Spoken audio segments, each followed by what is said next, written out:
Hello and welcome to the NNJR Trackside Classroom Series. Today our topic is do the basics well. So we're focused on information that should be of use to all student drivers, and for that matter, any driver on track should be able to pick up some pointers here. But the target obviously is for those of you who are in the student groups, and even if you're brand new to track driving, or I should say, especially if you're brand new to track driving, you will find this information very useful, because I'm going to take you through the basics, and with the beginning, of course, the normal disclaimer that this is good advice, but you use it at your own risk. So we're going to start with why, even if you're a student in a blue run group, for example, about to move into white, why do these basics matter? And then we'll obviously dive into what they are and a little bit about how to improve. Now, why do we focus on the basics? Well, here's the main reason, and that is that even experienced drivers, like myself, we focus on the same thing that beginners do. The Ross Bentley quote here really makes this point. He's coached numerous Indy winners and numerous race winners, for years and years. And he says people ask him what the main difference is between the best drivers and the rest. And he says there's three things. They focus on the basics. That's the first thing on the list. The advanced stuff is just doing the basics better. And we should all remember that. Now, secondly, they're committed to learning. And we'll talk a bit more about that. And third, they prepare. And these all apply even if you're coming to your very first event on track, or your 51st event or 151st, they all still apply. So what are the basics? Well, as you might have taken away from the previous slide, you have to start with the objective that you're going to learn, that you don't know it all. Because if you know it all, then you're probably not listening to me anyway, but you're not going to get some of this stuff right. Now, here are the basics. And if you're new to track driving, in particular, please pay attention to some of these things that may seem basic. If you've been to the track before, then you know how important each one of these items that I'm going to talk about really is.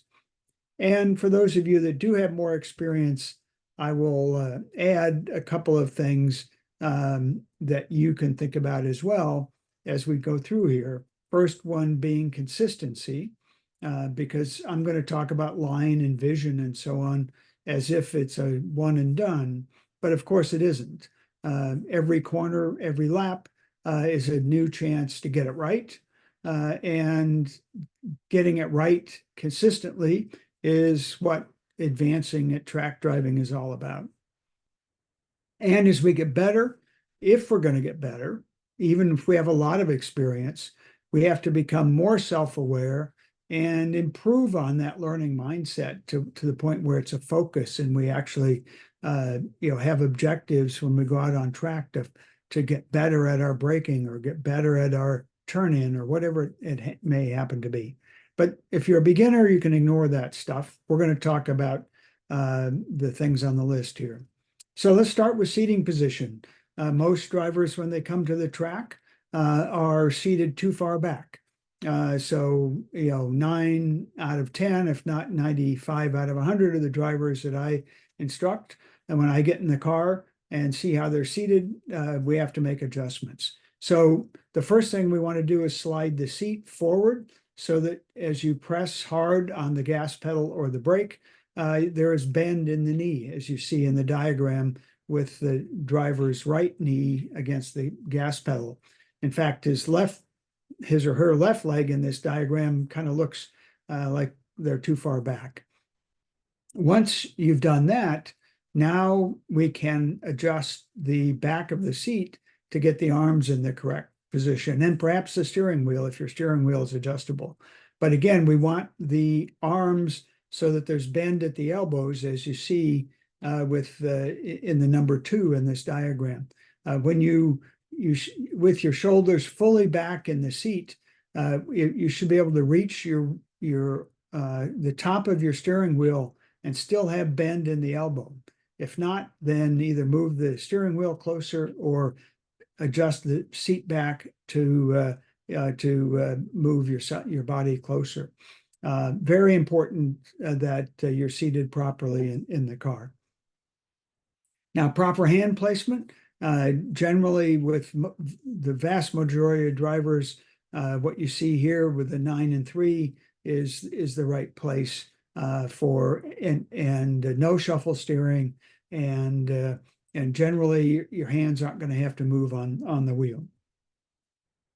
Now, some things to think about seating, even if you've got a lot of experience in the car, check this out. You can even do this sitting in your driveway or your garage. Yeah, are you comfortable? I just suggested how you make some adjustments. Well, if you make those adjustments and you're not comfortable, then tweak them until you are. Can you easily see ahead and behind? If your seat can adjust going up and down, if you're short like I am, you may have to raise the seat a little bit so that you have better visibility ahead. We're going to talk about mirrors in just a moment. Do you have the right shoes?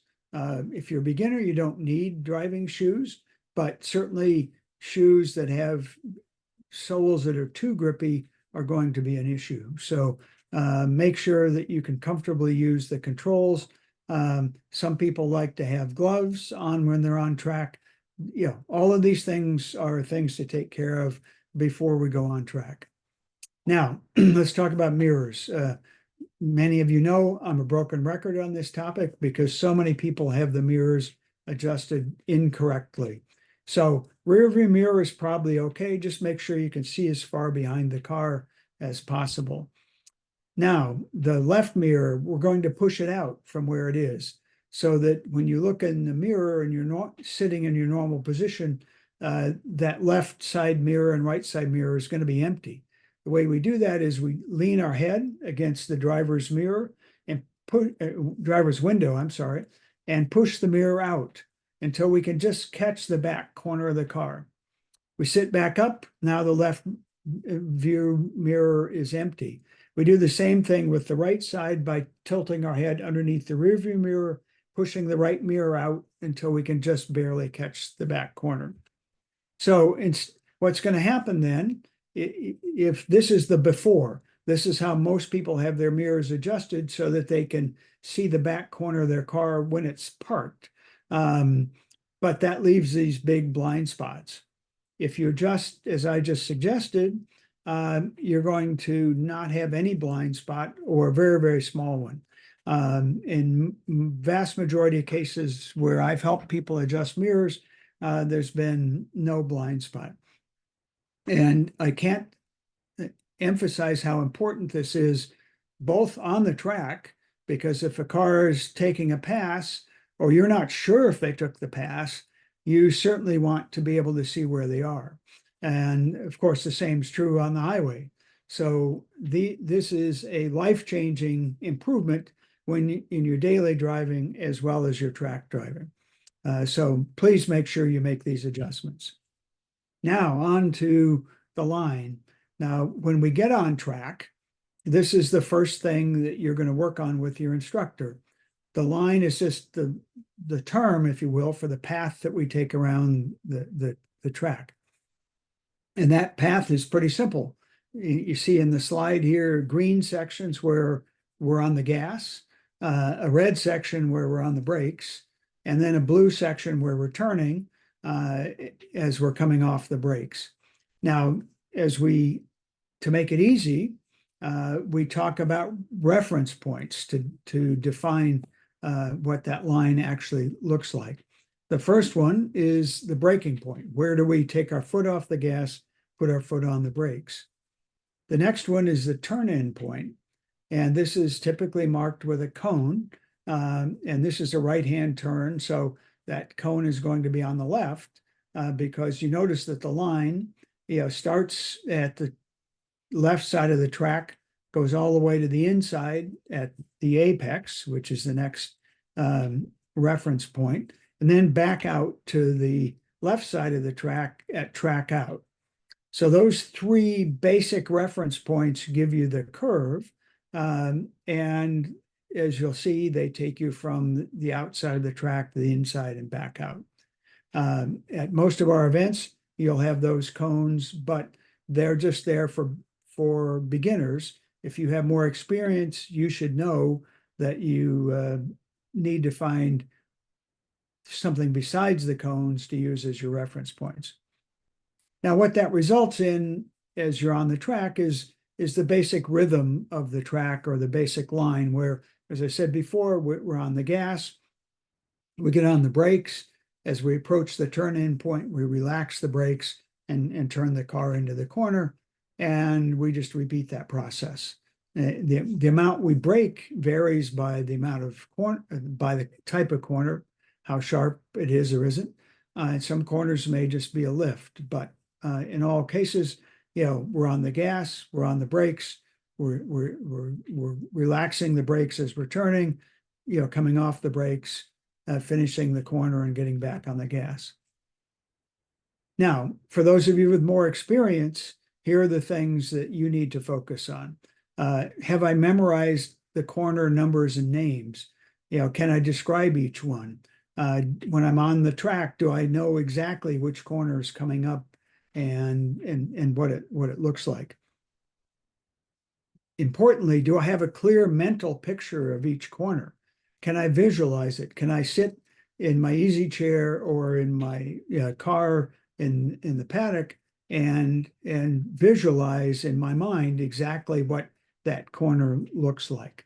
This is an essential skill if you're going to improve as a driver on track.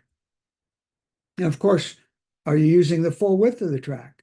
Very common mistake for drivers to do what's called crabbing, to kind of cheat in before the turn-in point. Common mistake, especially if you're new to track driving, is not to get all the way to track out. So your instructor is going to work with you on those, but those are important points. And last, but certainly not least, for those of you with experience, how consistent am I in each corner? Is my turn-in point consistent? Is my apex? Is my track out? Not only is my turn-in point consistent, but is my speed at that point consistent? And if we're not consistent, we probably need more reference points than those three. Again, this is not a beginner thing, but if you have some experience and you're struggling with consistency, then look for additional reference points, between the turn-in point and the apex. There's often some tire marks or even patches on some tracks that can help us know, well, okay, I turned into the right place. Am I now lined up properly for the apex? Same thing past the apex. So some things to work on that even if you have a lot of experience, can always be improved. Now, here's how we kind of look at a corner or see a corner. Obviously, a curve has 3 points. That's the basic geometry. But the cones give us this point-to-point picture, if you will, when in fact, we want the car to follow the curved path. And this is the path we want to visualize. This is the path we want to have in our mind's eye, in our mental view of the track. And until we have this mental picture of the curve, we can't be as confident as we'd like. If you're a beginner and you're driving point to point, it's not going to feel natural. Everybody makes that transition. So if you're in that mode, don't worry about it. It's not you. It's a transition we all make as we figure out how to use all of these reference points. Now, to take the whole eye,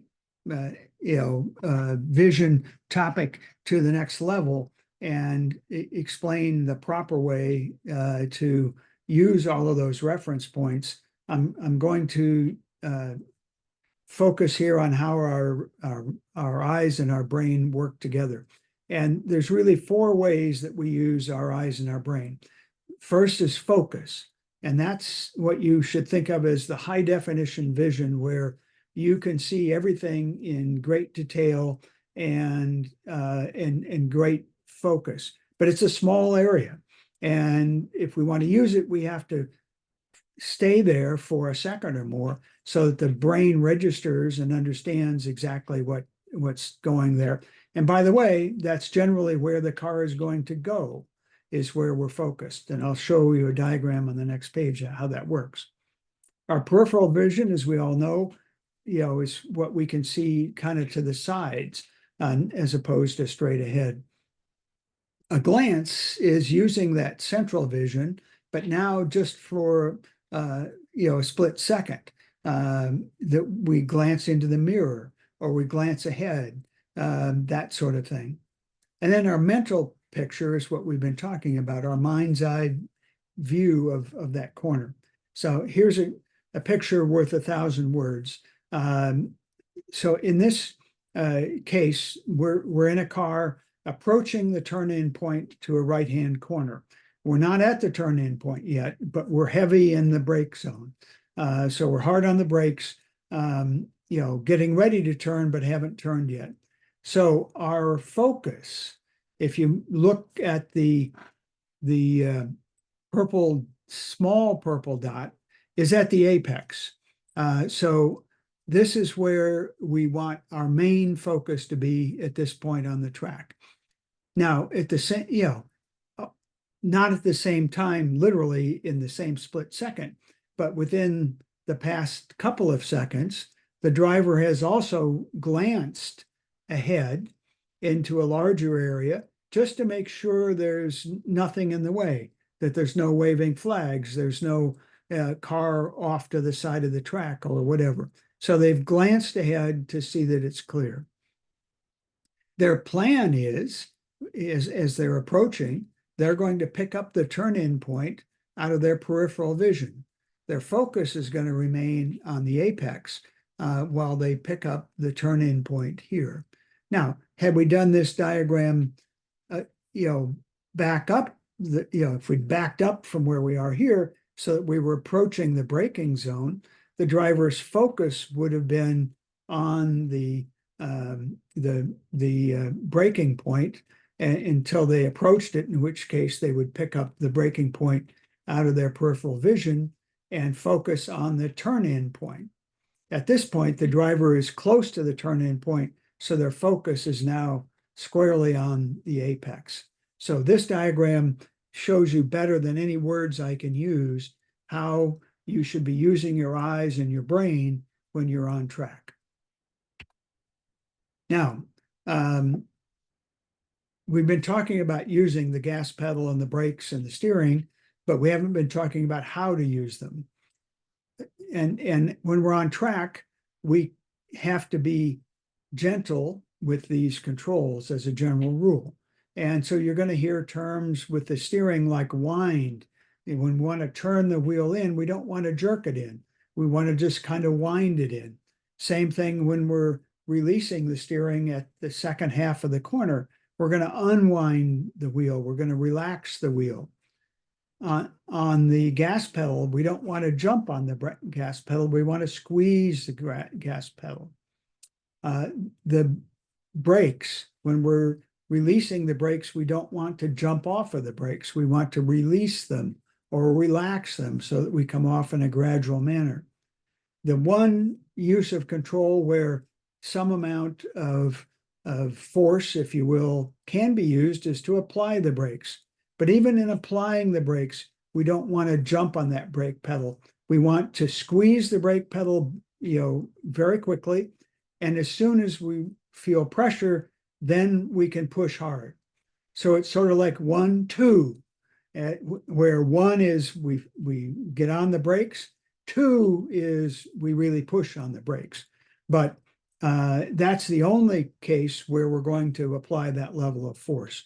Everything else is going to be nice and gentle because we never want to rush unless it's an emergency when we're on the track. We already talked about hand placement, but now we're talking about how we use the hands and arms. And we talked about using the foot to squeeze the gas pedal. One thing that can help that many people don't do that they need to learn is just to rest your right foot on the floor and pivot off of that heel when you go from the gas to the brakes so that you're not literally picking your foot up. You're simply, lifting the toes off of or the ball of the foot rather off the gas pedal and moving it to the brake pedal. So lots to practice here if you're new to the track, lots to practice here even if you're not new to the track. Now, this is pretty basic, but again, something that is much harder to learn than it may seem. So if we're thinking about a hard braking zone, there are several ways we can apply the brakes. And the graph here is just a visual picture of brake pressure. So in the red one here, the driver has gotten on the brakes, gotten on them a little more, a little more, a little more, and then gotten up to full force.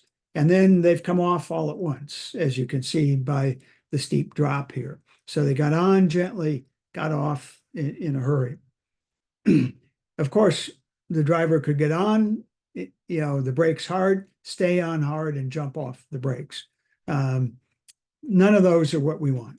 Here's what a brake trace should look like in a hard braking zone.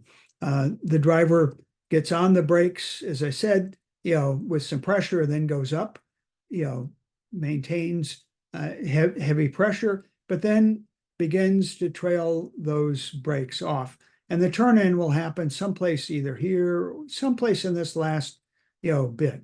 But this is the opposite of how we use the brakes when we are on the street. Generally, if we're coming up to a stop sign, our braking is going to look more like this, right? We may not be at full brake force, but we're going to gradually apply the brakes. Then when we have to stop, we finish with full force. On the track, we want to do the opposite. So this is something that all drivers have to learn when they first come to the track, and that those of us who have been driving a long time still practice this nice, gentle brake release and the best way to do it. Next, we're going to talk about situational awareness, and that's a fancy word for what's going on around us. And this is where new drivers new to DE are most surprised in my experience. Coming to the track that you're going to need to learn the line. You're going to kind of need to learn how to use the gas pedal and the brakes in ways different than you may be used to. But you're probably not thinking about all the things that you have to pay attention to on the track, like flags that tell us, what's ahead and around the corner that we can't see around, or the hill that's blind. Traffic. We're going to be either behind some cars or in front of some cars, and most likely both at different times. So we have to learn to deal with the both situations. If we're at the head of this train in the picture, we can't let the cars behind bother us while we're in the twisty section because it's not a passing zone. But when we get to the next straightaway, we need to send them by. If we're the 4 cars back in this train, we can't get frustrated. We have to, learn enough patience to wait until that passing zone. And of course, we have to pay attention to the track conditions. In the photo, it's obvious the track is wet, but there can be other things that happen. The track can get greasier as the day goes along, especially on a hot day. Or God forbid, somebody can spill some oil or antifreeze that can really make the track slippery, and on and on. There could be a piece of debris on the track, as you see with the flag there. And of course, we have to be sensitive to what the car is telling us. What's it doing that might be different than it was before? And how fast are we going? Maybe we've gotten through a corner faster than we did before, and now we're approaching the next corner at a significantly faster rate of knots, and we're going to have to adjust our braking. So all of those things are part of being aware of what's going on around us and have nothing at one level to do with how we turn the steering wheel and use the brake pedal, but everything to do with keeping us safe on the track. And of course, there's a whole set of flags. I'm not going to go through all of them, but I will emphasize that, we must see the yellow flag. We must see the black flag, which is often missed. Sometimes maybe it's not held as well as it could be, but generally, if we're looking at the flag station, we're going to see all of these flags, but even the black flag, which is the one that some people seem to have trouble with. And of course, passing is part of that learning curve. The rules are quite simple, only in designated sections, only with a signal. And the reason for those rules are that both drivers know exactly what to expect. So if I've gotten the signal that you see on the slide, I know I can pass this driver on the left, and he's not going to be surprised. I'm not going to be surprised. So if you've got more experience and you're thinking about passing and situational awareness, here's some things to ask yourself. Have I ever been surprised by a car in the mirror? Have I ever had a train behind me? If I'm looking at the flag stations, how soon do I look at them? Sure, we can look at the flag station when we drive right past it, but how much earlier could we actually see it? On many tracks, we can see the flag station a long ways in advance. And that's really when we want to look at them, as soon as we can see them. And do I not let the traffic interfere with me glancing at those flag stations? And then in terms of how am I driving as a driver? How close to my limit am I? And do I recognize that? Something as we get more experience, we have to have a sense of, okay, that corner I just came through, wow, I was really on the ragged edge there. I probably need to back that down a little bit.